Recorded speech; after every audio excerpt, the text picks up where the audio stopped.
Big breaking news చూస్తున్నాం. అధికార Congress party మీద, ముఖ్యమంత్రి రేవంత్ రెడ్డి మీద మాజీ మంత్రి హరీష్ రావు ఇక మీడియా చిట్ చాట్ లో సంచలన వ్యాఖ్యలు చేశారు.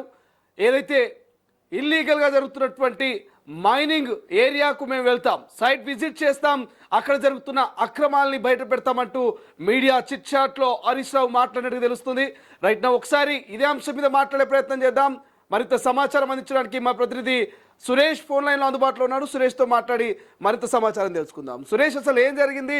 ఎందుకు హరీష్ రావు అక్రమంగా జరుగుతున్నటువంటి మైనింగ్ సైట్ విజిట్కి వెళ్తానంటూ కామెంట్ చేయడం జరిగింది? ఐఏఎస్ల బదిలీ కూడా ఎందుకు చేస్తున్నట్టు ఇక ముఖ్యమంత్రిని, రాష్ట్ర ప్రభుత్వాన్ని ప్రశ్నించినటువంటి పరిస్థితి. అసలు ఏం జరిగింది? చిట్ చాట్లో హరీష్ రావు చేసిన కామెంట్స్ ఏంటి? చాలా కీలకమైన కామెంట్ చేశారు హరీష్ రావు జీవితంలో.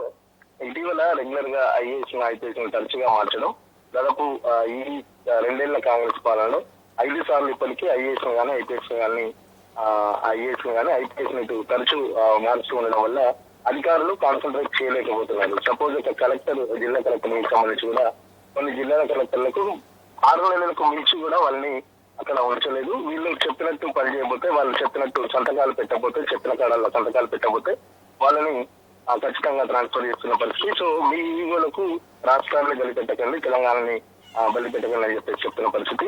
సో జిహెచ్ఎంసీ పరిధిలో చూసిన ఎవ్రీ డిపార్ట్మెంట్ కి సంబంధించి హరీష్ రావు చాలా ఇంపార్టెంట్ కామెంట్స్ అయితే చేయడం జరిగింది. ఒక్కొక్క డిపార్ట్మెంట్ లో దాదాపు 4-5 ట్రాన్స్ఫర్ చేసిన పరిస్థితి.